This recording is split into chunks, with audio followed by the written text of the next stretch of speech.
Good afternoon, everyone. Myself Suman Pandey, and today I am going to deliver the lecture on time dilation. इसके पहले वाले lecture में हमने length contraction पढ़ा था, जो कि लॉरेंज ट्रांसफॉर्मेशन का कंसिक्वेंस था. इसमें हमने देखा था जो लेंथ होती है, मान लीजिए कोई एक रॉड है जो कि मूव हो रही है with relativistic speed that is v. Velocity जो है it is comparable to velocity of light. तो जो रॉड है उसकी लेंथ जो है apparent length that means moving observer के रिस्पेक्ट में जो लेंथ होगी वो छोटी दिखेगी 1 minus we square by C square इतने फैक्टर से. L0 उसकी प्रॉपर लेंथ है सपोज. तो जो मूविंग ऑब्जर्वर है उसके रिस्पेक्ट में जो रॉड होगी उसकी जो लेंथ होगी that means this is apparent length will be less than L0. So L is less than L0 is called length contraction. तो इसी के बहुत से consequences हैं, जैसे टाइम डायलेशन हुआ देन जो मास है वो भी चेंज होगा, तो मूविंग मास कुछ अलग होगा और रेस्ट मास कुछ अलग होगा. तो variation of mass with velocity ये हम नेक्स्ट टाइम पढ़ेंगे. तो आज जो है हम सेकेंड कॉन्सिक्वेंस ले रहे हैं that is time dilation. So time dilation का मीनिंग है, डायलेशन मतलब बढ़ जाना. जो टाइम होगा मूविंग जो मीन्स एपरेंट टाइम जो होगा वो ज़्यादा आएगा प्रॉपर टाइम से. हम बाद में डिराइव करेंगे तो डेरिवेशन जो आएगा t is equal to T naught by √1 minus we square by C square. t0 is the proper time and t is the apparent time. तो जो t होगा it is greater than t naught. तो यही जो बढ़ा हुआ time है उसी को हम डायलेशन बोलते हैं. सो टाइम का बढ़ जाना इज कॉल्ड टाइम डायलेशन. तो इसको हम छोटे से डेफिनेशन के फॉर्म में डिफाइन करेंगे कि मान लीजिए कोई एक क्लॉक है वो मूव हो रही है रिलेटिव टू स्टेशनरी ऑब्जर्वर, तो वो हमको स्लो दिखाई देगी. छोटी सी डेफिनेशन है पहले, a clock moving with relativistic speed, है ना, रिलेटिविस्टिक स्पीड रिलेटिव टू किसके रिलेशन में रहेगा, stationary observer. Stationary observer appears to go slow. Okay, कैसे दिखाई देगी हमको, स्लो दिखाई देगी. तो सबसे मेन आपको रिलेटिविस्टिक स्पीड लेना है. रिलेटिविस्टिक स्पीड का मतलब ही है v is comparable to c. अगर है तब क्या होगी, किसके रिस्पेक्ट में है, स्टेशनरी ऑब्जर्वर की. तो हमें लगेगा जो घड़ी है मूविंग ऑब्जर्वर के पास जो घड़ी है वो घड़ी स्लो हो गई है. तो घड़ी का स्लो हो जाना इज कॉल्ड टाइम डायलेशन. एक एग्जांपल से समझते हैं. ट्विन पैराडॉक्स करके है एक एग्जांपल, उसके थ्रू. तो दो सिस्टर्स होती हैं ट्विंस, वो अपना 10th बर्थडे अर्थ में मनाती हैं. तो 10th बर्थडे मनाने के बाद एक जो सिस्टर होती है वो डिसाइड करती है कि स्पेस में जाएगी. तो वो क्या करती है, स्पेस शटल में बैठ करके जाती है और स्पेस शटल की जो वेलोसिटी है it is relativistic velocity that means comparable to velocity of light. तो जा करके वो स्पेस में सेट हो जाती है. तो नीचे वाली जो है 10 साल के बाद अपना 20th बर्थडे मनाने के लिए उसको बुलाती है जब वो वापस आती है तो सिर्फ 12 साल की हुई रहती, जबकि नीचे वाली जो है वो 20 साल की हो जाती है. मतलब जो स्टेशनरी ऑब्जर्वर है उसके रिस्पेक्ट में जो टाइम है वो बहुत जल्दी जल्दी चल रहा था, जबकि मूविंग वाला जो है उसके पास जो घड़ी थी हमारे रिस्पेक्ट में वो घड़ी क्या हो गई, स्लो हो गई. तो 10 साल का जो इंटरवल है वो सिर्फ 2 साल ही हुआ वहाँ.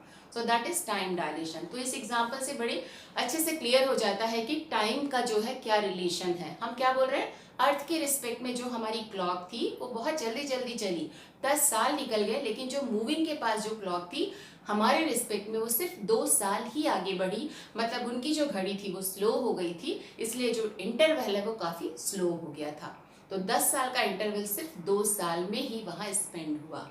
सो दैट इज टाइम डायलेशन.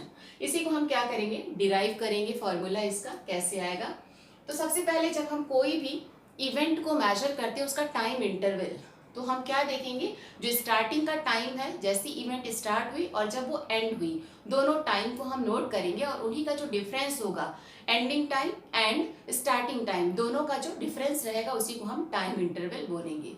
तो हम ये क्या बोल रहे हैं, टाइम इंटरवल क्या होगा, जो स्टेशनरी ऑब्जर्वर है हम क्या करेंगे, अगर कोई भी इवेंट कहीं हो रही है, उसको मेजर कर रहे हैं दो ऑब्जर्वर्स, एक रेस्ट में है स्टेशनरी ऑब्जर्वर और एक मूव कर रहा है, उसके पास भी क्लॉक है और स्टेशनरी के पास, तो हम क्या बोल रहे हैं, जो स्टेशनरी ऑब्जर्वर है उसका जो टाइम इंटरवल है it is more than the time interval measured by the moving observer, that means moving clock.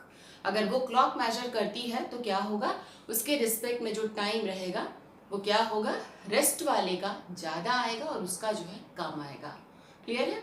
तो हम इसी को डिराइव करेंगे। सबसे पहले हम क्या लेंगे, दो फ्रेम्स, जैसा एज यूजुअल हम लेते हैं कि दो फ्रेम्स रहेंगे, एक फ्रेम मूव करेगा दूसरे के रिस्पेक्ट में एस डैश, और मान लीजिए जो इवेंट हो रही है वो कहाँ हो रही है, फ्रेम एस में।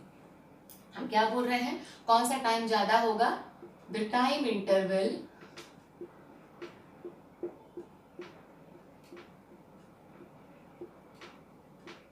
measured by rest observer is more than time interval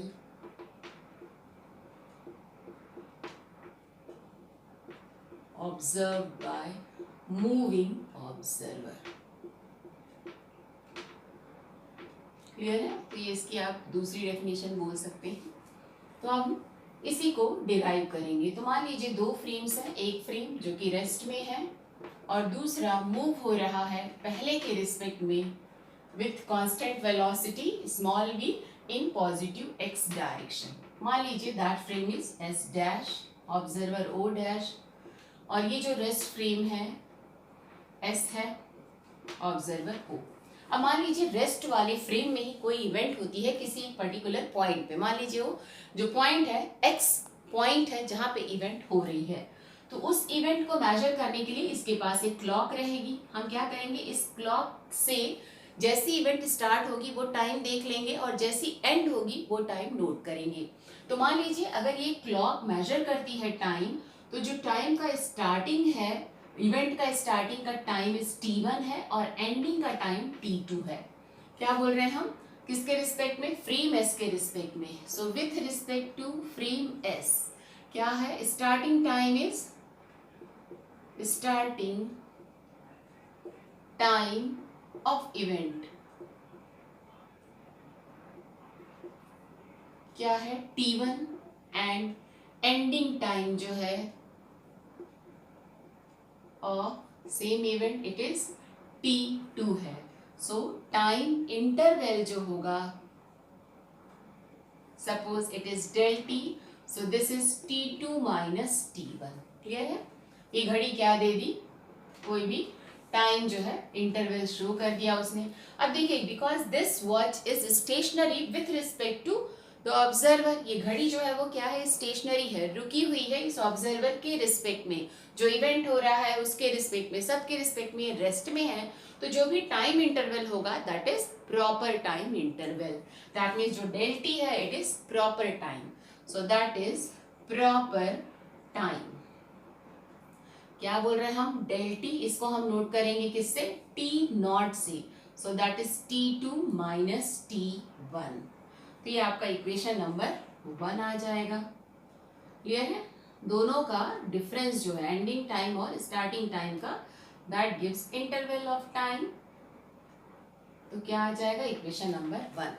अब इसी इवेंट को, जो पॉइंट x पे हो रही है इवेंट, उसी को मेजर करता है अगर मूविंग ऑब्जर्वर, उसके पास भी एक क्लॉक है, तो ये जो क्लॉक है अगर मेजर करती है टाइम, तो मान लीजिए स्टार्ट होने का जो टाइम है t1 डैश होगा और एंड होने का जो टाइम है इसके रिस्पेक्ट में t2 डैश।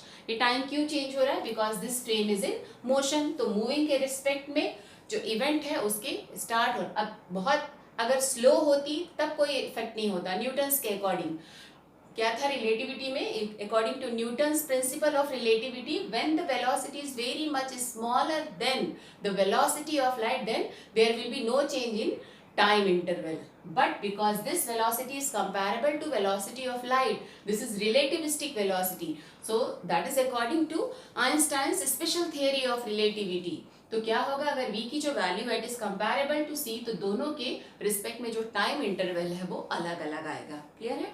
तो हम क्या करेंगे, इसके रिस्पेक्ट में अगर हम टाइम देखते हैं तो वो अलग आएगा। क्या क्या हम बोल रहे हैं, t1 डैश और t2 डैश आया, तो इवेंट जो है उसका time interval is, so for S dash, जो ऑब्जर्वर एस डैश का है, इवेंट जो हो रही है उसके स्टार्टिंग का टाइम, इवेंट का starting time is t1 dash and ending time जो है suppose it is t2 dash. तो क्या आ जाएगा, इसके रिस्पेक्ट में time interval will be different.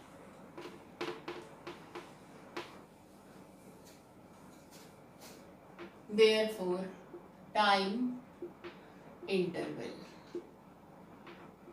Suppose this is del t dash, so this is t2 dash minus t1 dash. Because the frame is in motion, या clock is in motion with respect to observer in frame s. Since the clock is in motion with respect to s, frame s, therefore क्या आ जाएगा, जो भी time आया है del t dash will be apparent time. So क्या हो जाएगा, यही del t dash is t, that is t2 dash minus t1 dash. Okay, so this is equation number 2. अब हम क्या करेंगे, लॉरेंज ट्रांसफॉर्मेशन का यूज करेंगे। सो यूजिंग लॉरेंज ट्रांसफॉर्मेशन, क्या था टाइम का transformation, t dash is equals to t minus xv by c square whole divide by under root 1 minus v square by c square. हम क्या ले लेंगे यहाँ, t1 डैश और t2 dash. So t2 dash is t2 minus xv by c square under root 1 minus v square by c square। तो ये जो हमारा इक्वेशन होगा, this is equation number 3। Clear है? तो अब हम क्या करेंगे, इक्वेशन नंबर 3 से t1 डैश और t2 डैश की वैल्यू इक्वेशन नंबर 2 में रखेंगे। So from equation number 2 and 3 क्या आ जाएगा, इसकी वैल्यू रखेंगे तो t is equal to t2 dash कितना है, t2 minus xv by c square minus t1 minus xv by c square then whole divide by 1 minus v square by c square. अब bracket open कर देंगे तो क्या आ जाएगा, t2 minus xv by c square minus t1 plus xv by c square under root 1 minus v square by C square. तो ये cancel हो जाएगा, बचेगा सिर्फ t2 minus t1 by 1 minus v square by C square. अब हम equation number 1 से t2 minus t1 की वैल्यू रख देंगे। सो t इज इक्वल टू, लिख दीजिए यहाँ पे फ्रॉम इक्वेशन नंबर 1 क्या आ जाएगा, t is equal to t naught by under root 1 minus we square by C square. अब since under root 1 minus we square by C square is less than 1, therefore t is greater than t naught which is called time dilation। Clear है? इसी को हम क्या बोलेंगे, time dilation. ये value 1 minus something and b की जो value है it is comparable to c, that means कुछ ना कुछ वैल्यू रहेगी। So 1 minus something is less than 1, therefore ये जो टर्म है लेस देन 1 हो गई, तो नीचे है इसलिए क्या होगी, t की वैल्यू ज्यादा हो जाएगी। अगर मल्टीप्लाई रहती तो क्या होता है, कम हो जाता है। इतने ही फैक्टर से कॉन्ट्रैक्ट होती थी, इतने ही फैक्टर से अब डायलेट हो रही है। ओके, जो टाइम जो है it is dilated by factor under root 1 minus we square by C square. Clear है? इसके हम सारे केसेस करेंगे। वेलोसिटी जो है उसकी रेंज हम धीरे धीरे बढ़ाएंगे। पहले हम गैलीलियन ट्रांसफॉर्मेशन के जैसा इसको कन्वर्ट करेंगे, that means there will be no change in time for the velocity is very much smaller than velocity of light. So case 1 लेते हैं हम. पहला case, if v is very much less than c, तब क्या होता है, जो v square by c square is negligible, ये बहुत कम रहेगी वैल्यू, नेग्लिजिबल किसके कंपैरिजन में, 1. देयरफॉर जो under root 1 minus we square by C square है, it is nearly equals to 1. Therefore equation में रखेंगे तो क्या मिलेगा हमें, t is equals to t naught. So there will be no change in time with respect to moving as well as with respect to rest observer or clock. Now second हम case लेंगे, if same वही जो हमारा आया था, comparable to c, then under root 1 minus v square by c square is less than 1, therefore t is greater than t naught, जो हमने अभी किया है. Now थर्ड केस जो कि इम्पॉसिबल है, लेकिन फिर भी अगर v की वैल्यू c के बराबर हो जाए या ग्रेटर देन c, तो पहले हम c के बराबर लेंगे, तब क्या होगा, 1 minus we square by C square, ये 0 हो जाएगा, और उस टाइम पे t की जो वैल्यू है इनफाइनाइट. तो जो आपका डिले हो रहा था वो घड़ी जो है क्या होगी, बंद हो जाएगी कंप्लीटली, जो कि इम्पॉसिबल है. So that is impossible. Okay, now अगर हम v is greater than c ले लेते हैं, तब क्या होगा, 1 minus we square by C square, ये इमेजिनरी आ जाएगा, जो कि इम्पॉसिबल है. ओके, तो ये दोनों ही केसेस जो है वो पॉसिबल नहीं है, बट हम लेते हैं. टाइम डायलेशन इसमें मिलेगा. ये जो है आपका रिलेटिविस्टिक, सॉरी ये गैलीलियन का है ट्रांसफॉर्मेशन इक्वेशन जो समझाया था, that means it is based on Newton's principle of relativity. तो ये सारे केसेस. नाउ अब हम इसको एक्सपेरिमेंटल वेरिफिकेशन भी है कि टाइम डायलेशन सच में होता है, ये हमने एक्सपेरिमेंटली प्रूफ किया है. तो कैसे प्रूफ किया है वो समझाएंगे. Experimental verification of time dilation. Okay, इसको समझेंगे तो जनरली जो स्पेस का एटमॉस्फेरिक लेयर है, ऊपर का अपर सरफेस ऑफ एटमॉस्फेयर जो है, वहां पे पाई मेसॉन्स, ये पार्टिकल्स हैं, न्यूक्लियर पार्टिकल्स, पाई मेसॉन्स जो है वो एग्जिस्ट होते हैं. तो ये जो पाई मेसॉन्स है, उस अपर एटमॉस्फेयर पे जब कॉस्मिक रेज इंसिडेंट होती है, तो इनका जो टाइम पीरियड है, that means average life time is very small. तो जैसे उस पे कॉस्मिक रेज इंसिडेंट होती है, इसका डिके हो जाएगा, और जब इसका डिके होगा तो ये कन्वर्ट हो जाएगा म्यू मेसॉन्स में, और कुछ न्यूट्रॉन्स जो है वो भी प्रोड्यूस होंगे. तो ये जो म्यू मेसॉन्स है, उनका जो टाइम पीरियड है, इट इज वेरी स्मॉल, बहुत ही कम एवरेज लाइफ टाइम होता है इनका. कितना होगा average life time, average life time is very small, that is 2.2 into 10 to the power minus 6 seconds. Okay, 2.2 micro seconds होता है उसका एवरेज लाइफ टाइम. और ये भी बोला जाता है कि ये जो है, इसकी स्पीड जो है, स्पीड ऑफ लाइट की कंपैरिजन में बहुत कम होती है. क्लियर है, बहुत ही कम स्पीड से जाएगा. तो मान लीजिए वो जिस भी स्पीड से जाएगा, अगर हम उसकी स्पीड को कंपेयर करेंगे किससे, वेलोसिटी ऑफ लाइट की स्पीड से, तो कितना डिस्टेंस ये ट्रैवल कर सकता है. तो क्या होगा, डिस्टेंस ट्रैवल्ड जो है, ट्रैवल्ड इज लेस देन, किसके हम करेंगे, टाइम इनटू वेलोसिटी. हम क्या ले रहे हैं, वेलोसिटी. सपोज हम लेके चलते हैं कि वेलोसिटी ऑफ लाइट है, दैट मीन्स अगर इसकी स्पीड से ये जाता है, तब ये जो मिलेगा इट इज लेस देन, इसको कैलकुलेट करेंगे तो आएगा 0.66 into 10 to the power 3 metre और 0.66 किलोमीटर. तो हम क्या बोल रहे हैं कि जो डिस्टेंस ये ट्रैवल करेगा 0.66 किलोमीटर है, जबकि हमने क्या पाया है कि कुछ ऐसे म्यू मेसॉन्स जो है वो अर्थ सरफेस पे हमें मिलते हैं. तो ये कैसे मिलते हैं, जबकि इनका जो डिस्टेंस है कितना ट्रैवल कर पा रहे हैं. अगर हम बोल रहे हैं कि स्पीड ऑफ लाइट की स्पीड से चलती है, तो भी मैक्सिमम इनका जो डिस्टेंस है वो कितना है, 0.66 किलोमीटर, जबकि जो अर्थ सरफेस से अपर एटमॉस्फेयर का जो डिस्टेंस है, it is 10 kilometre, about 10 kilometre. तो इतना डिस्टेंस वो कैसे ट्रैवल करेंगे, अगर ये जो म्यू मेसॉन्स है वो स्टेशनरी ऑब्जर्वर के रिस्पेक्ट में, that means they are rest.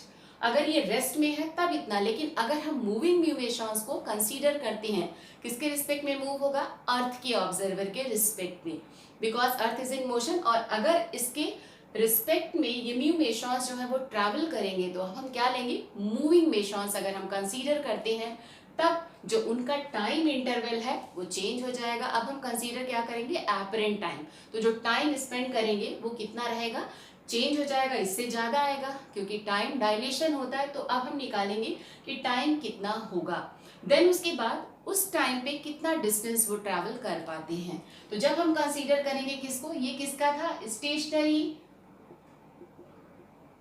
Stationery म्यूमेशंस का था, क्लियर है। लेकिन अब हम क्या लेके चलेंगे, मूविंग, किसके रिस्पेक्ट में रहेगा ये, विथ रिस्पेक्ट टू अर्थ। तब मान लीजिए जो वेलोसिटी है वो बहुत कम है, लेकिन फिर भी कितना है, 0.99 सी के इक्वल नहीं है। ये वेलोसिटी जो है comparable to velocity of light आती है, क्योंकि रिलेटिविस्टिक स्पीड से ही ये टाइम डायलेशन होगा। तो अब इस वेलोसिटी से हम निकालेंगे, मान लीजिए ये प्रॉपर टाइम था, दिस इज प्रॉपर टाइम, तो अब हम relativistic time, that means time dilation जो है, t is equals to divide by 1 minus d की वैल्यू रख देंगे 0.99 सी बाय सी का स्क्वायर। तो जब ये कैलकुलेट करेंगे तो 6.6 10 टू दी पावर -5 सेकेंड्स आएगा। तो एपरेंट टाइम है मोर देन प्रॉपर टाइम। तो इस टाइम पे अब जो डिस्टेंस वो ट्रैवल करेंगे कितना होगा,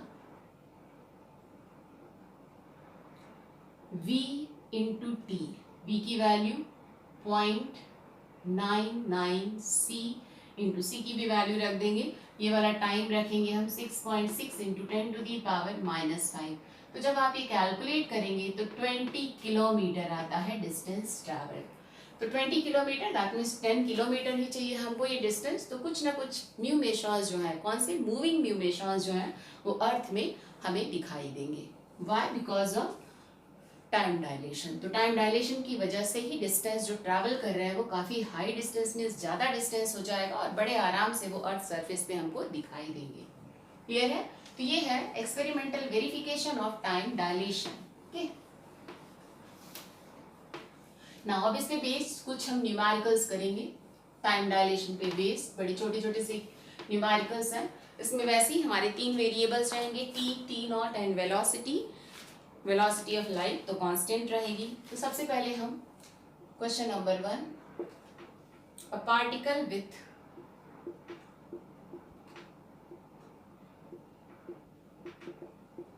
proper life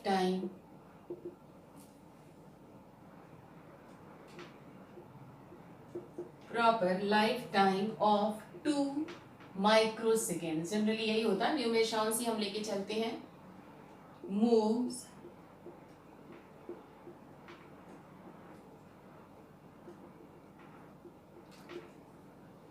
through the laboratory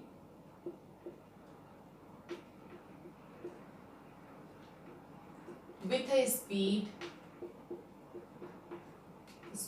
of 0.9 c। हमें क्या कैलकुलेट करना है, calculate its life time as measured by an observer in the laboratory।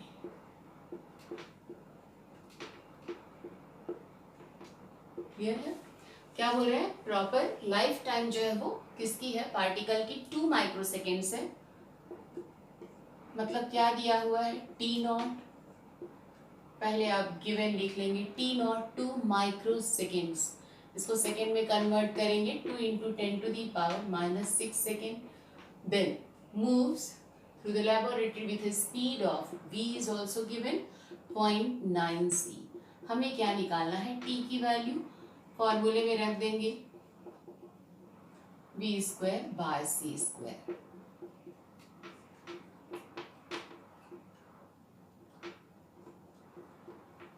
इसको इसको जब आप सॉल्व करेंगे तो आएगा ये 458 into 10 to the power -6 seconds. Okay,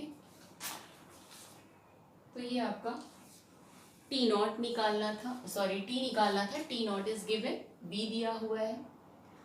next आते हैं second question.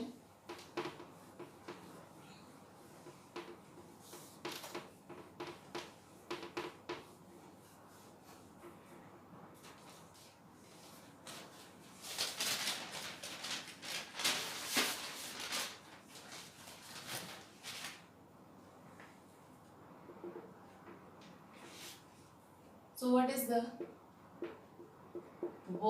is the velocity of pi missions whose observed mean life is 2.5 into 10 to the power -7 seconds। Then उसके बाद प्रॉपर लाइफ भी दी हुई है। The proper life of those pi minus mesons ही लिखेंगे, pi mesons is 2.5 into 10 to the power -8 seconds। Okay, ये proper life जो है वो कम है और ये कौन सी लाइफ है? Apparent life. ओके, हमें क्या निकालना है कि किस वेलोसिटी से ये मूव करें कि जो हमें इनकी प्रॉपर लाइफ है वो बढ़ करके 2.5 into 10 to the power -7 seconds आ जाए। ओके, तो सबसे पहले आप गिवन में दोनों वैल्यूज लिख लेंगे। T naught is 2.5 into 10 to the power -7 second, then 2.5 into 10 to the power -8 seconds is the apparent time। So formula P is equals to T naught 1 minus V square by C square। Values रखेंगे 2.5 into 10 to the power, sorry ये उल्टा हो गया ना, proper time is -8 and this is apparent time। okay, -7, so -7 is equals to 2.5 into 10 to the power -8 divide by 1 minus v square by c square। ये सब आप calculate करेंगे और c की वैल्यू रख देंगे 3 into 10 to the power -8 metre पर सेकेंड। ये ऊपर जाएगा तो 10 to the power -1 बचेगा, दोनों साइड स्क्वायर करेंगे और b की वैल्यू c की वैल्यू रखने के बाद जब ये कैलकुलेट या फिर आप नहीं भी रखेंगे तो आएगा 0.995 c। यहाँ आप रख करके उसको मीटर पर सेकेंड के टर्म में लिख सकते हैं। So that is comparable to velocity of light. Relativistic दिख रही है वेलोसिटी, इसीलिए जो टाइम डायलेशन हो रहा है वो काफ़ी ज़्यादा हो रहा है। सो दैट इज आंसर कितना है? 0.995 c। क्लियर है? तो इसमें हमें क्या निकालना था? वेलोसिटी। तो जनरली ऐसे ही क्वेश्चंस आएंगे, या तो प्रॉपर टाइम पूछेगा या फिर एपरेंट टाइम या वेलोसिटी या डिस्टेंस कितना ट्रैवल कर रहा है। तो नेक्स्ट जो क्वेश्चन है उसमें डिस्टेंस ट्रैवल करना है कि कितना डिस्टेंस ट्रैवल करेगा अगर हम रिलेटिविस्टिक स्पीड को कंसीडर करते हैं, और अगर हम कंसीडर ना करें तब कितना डिस्टेंस ट्रैवल करेगा। क्लियर है? सो this is question number 3। A certain particle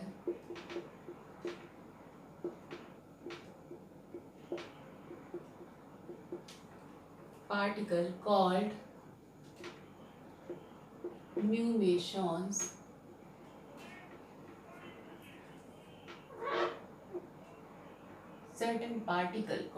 mesons has a life time 2 into 10 to the power -6 seconds। Okay, हमें कैलकुलेट करना है what is the mean life time जितना भी हमने बताया था वो सारा का सारा एवरेज लाइफ टाइम ही है. Life time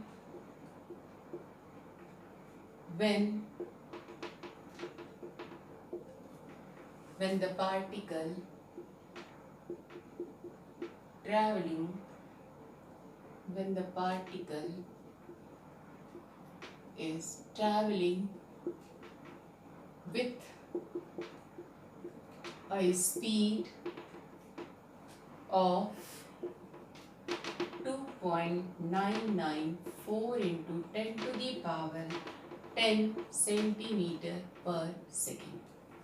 Okay, now B, how far does it go during one mean life? During one mean life. Okay, कितना डिस्टेंस ये ट्रैवल करेगा. नाउ अगर हम C लेते हैं, what distance would be traveled without relativistic effect?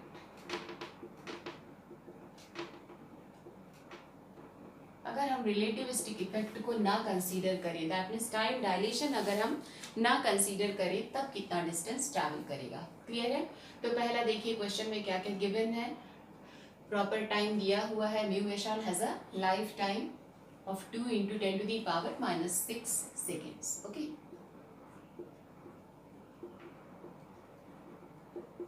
T naught is 2 into 10 to the power -6. अब क्या निकालना है हमको. वेलोसिटी दिया हुआ है. What is the mean life time when the particle is travelling with a speed of 2.994 into 10 to the power 10 centimeter per second. Okay, so velocity is also given, that is 2.994 into 10 to the power 10 centimeter per second. Therefore time dilation हम निकालेंगे, values रख देंगे. 2 into 10 to the power -6 divide by 1 minus v की value 2.994 10 to the power 10 और c की भी value हम centimetre में ही लेंगे 10 to the power 10 स्क्वायर. तो जब ये कैलकुलेट करेंगे तो इसका जो आंसर है वो आएगा 31.7 into 10 to the power -6 seconds. Okay, time जो है वो बढ़ गया 2 से, कितना हो गया ये 31.7. नाउ अब जो B है ये कौन सा पार्ट था आपका, A पार्ट. नाउ बी बोल रहे क्या, how far does it go, कितना डिस्टेंस ये ट्रैवल करेगा. तो अब हम distance is equals to velocity into time. तो टाइम हम कौन सा कंसीडर करेंगे, ये जो रिलेटिविस्टिक टाइम था, dilated time. So number b जो है आप ट्रैवल्ड, क्या आ जाएगा, it is v into t. v की value 2.994 10 to the power 10 with 31.7 into 10 to the power -6 seconds. यहाँ सेंटीमीटर पर सेकेंड है ये कैंसिल हो जाएगा. ये जब आप कैलकुलेट करेंगे सो 9510 मीटर आएगा. क्लियर है. नाउ ये आपका सेकेंड आंसर. Number C. अब हम रिलेटिविस्टिक इफेक्ट को अगर हम नहीं कंसीडर करते हैं, दैट मीन्स कोई टाइम डायलेशन नहीं होता है, हम प्रॉपर टाइम ही लेके चलते हैं अगर, तब कितना डिस्टेंस ट्रैवल करेगा. So next is distance travel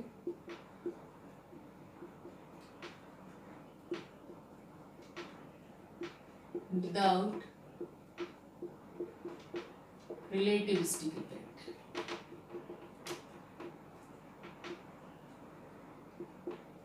तब क्या आ जाएगा, it is v into t naught. v की वैल्यू टी नॉट हमारा 2 into 10 to the power -6 seconds. अगर ये लेते हैं तब डिस्टेंस 598.8 मीटर, ये आंसर आ जाएगा. ये टाइम जो है आपका, डिस्टेंस जो है कम हो गया. एग्जाम्पल में बताया था 6 किलोमीटर 600 मीटर के अबाउट ही ट्रैवल करता है. तो ये भी अच्छा क्वेश्चन था ना। अब लास्ट क्वेश्चन है question number 4।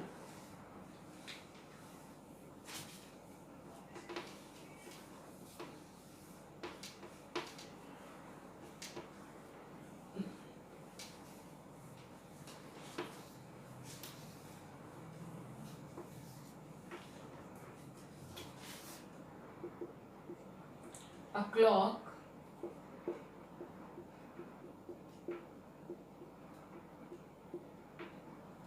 measures the proper time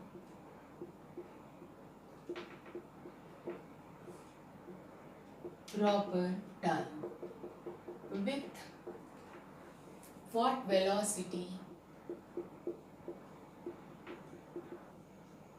it should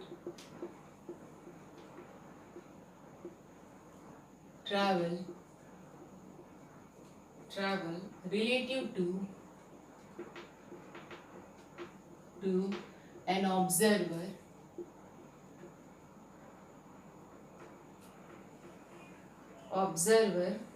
so that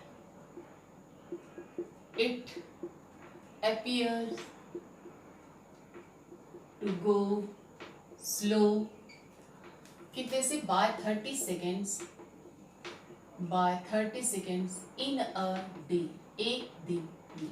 okay, हमें क्या निकाला, किस वेलोसिटी से मूव होगी पूरे एक दिन में, 24 घंटे में वो 30 सेकेंड्स जो है वो स्लो हो जाए। क्लियर है?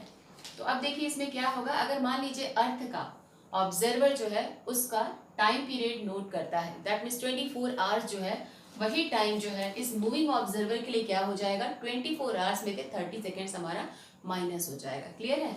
तो अब हम मान लेते हैं क्या, वेलोसिटी जो है वो, let the velocity of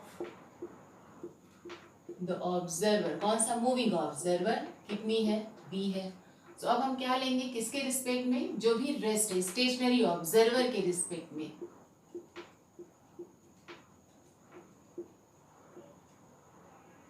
observer कितना, 24 आवर्स अगर मेजर करता है आपने घड़ी में, 24 आवर्स मतलब इसको सेकंड में कन्वर्ट कर लेंगे, 60 मिनट्स, एक मिनट में कितने सेकेंड्स, तो ये आ जाएगा 86400 सेकेंड्स। ओके, लेकिन अब जो मूविंग ऑब्जर्वर है उसके रिस्पेक्ट में जो घड़ी है उसका टाइम स्लो हो जाएगा। सो मूविंग ऑब्जर्वर में क्या होगा, 24 आवर्स ही अब कितना दिखेगा, 23 आवर्स 59 मिनट्स और 30 सेकेंड्स। अब उसको स्लो हो गई 30 मिनट्स 30 सेकेंड से उसकी घड़ी स्लो हो गई तो इतना आएगा, दैट मीन्स इसी में हम 30 को माइनस कर देते हैं तो आएगा 86370 सेकेंड्स। तो ये जो टाइम है दिस इज हमेशा प्रॉपर टाइम और एपरेंट टाइम, इन दोनों हम कैसे फाइंड आउट करेंगे, दिस इज ये रेस्ट के रिस्पेक्ट में जो टाइम होगा it is more than the time interval observe by the moving observer. So T naught is the proper time जो है वो कम आता है और टी जो है एपरेंट टाइम ज्यादा रहेगा। तो अब हम फॉर्मूले से इसकी वैल्यूज रख देंगे, 1 minus we square by C square. T की value 86400 is 86370 divide by 1 minus we square by C square. तो जब आप ये कैलकुलेट करेंगे तो जो वी की वैल्यू जो है इट इज अबाउट 0.0264 सी, और सी की वैल्यू अगर रख देंगे तो 7.9 इंटू 10⁻6 मीटर पर सेकेंड ये वेलोसिटी आपको मिल जाएगी। क्लियर है? ये बहुत अच्छा क्वेश्चन है। तो घड़ी अगर मूव हो रही है v वेलोसिटी से, कितनी वेलोसिटी से, 7.9 इंटू 10⁻6 से, तो जो घड़ी है वो पूरे एक दिन में